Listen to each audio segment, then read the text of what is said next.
Catalytic converters. Every car has them, and the Flagler County Sheriff's Office made an arrest to try and keep it that way. On your side's Zach Wilcox tonight has a look at how they caught someone connected to more than a dozen thefts and what you can do to keep your car safe. Catalytic converters. Every car has them. I'm going to show them on this truck that's jacked up for you here. Does not have any wheels, but does have catalytic converters. One on either side here. And in case you can't see those, I grabbed one for you. Not the prettiest things to look at. Not as pretty as, say, a diamond necklace, but could be as valuable. And now the Flagler County Sheriff's Office is hoping that by arresting one thief, it's something that people in that area can worry a little less about. We've had some stolen here.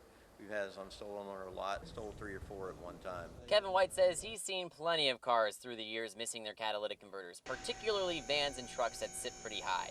He says any driver will know right away if they are missing one. It will make a terrible noise as soon as you crank it, and usually your first response is just to shut it off. White says the converter adds molecules to emissions to make them less harmful. In doing so, they have some pretty valuable metals that can make them worth several $1,000s.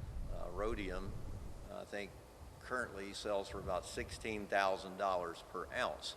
So a catalytic converter just has a very small amount, can still be valuable. The Flagler County Sheriff's Office just arrested Misael Mesa, who had 2 converters in his car and confessed to another 13 thefts around Flagler, St. Johns, and Volusia counties.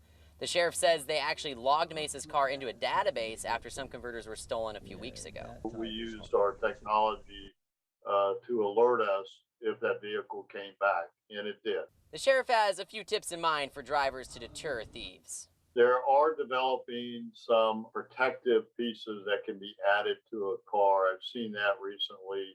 Etching into the metal their vehicle identification number. Sheriff Staley says that Mesa was actually from Miami and that he had driven up just to commit some of these thefts. So he's going to pass the information along to a lot of other departments across the state and see if this is a connection to any bigger catalytic converter theft issue. In Jacksonville, Zach Wilcox, First Coast News, on your side.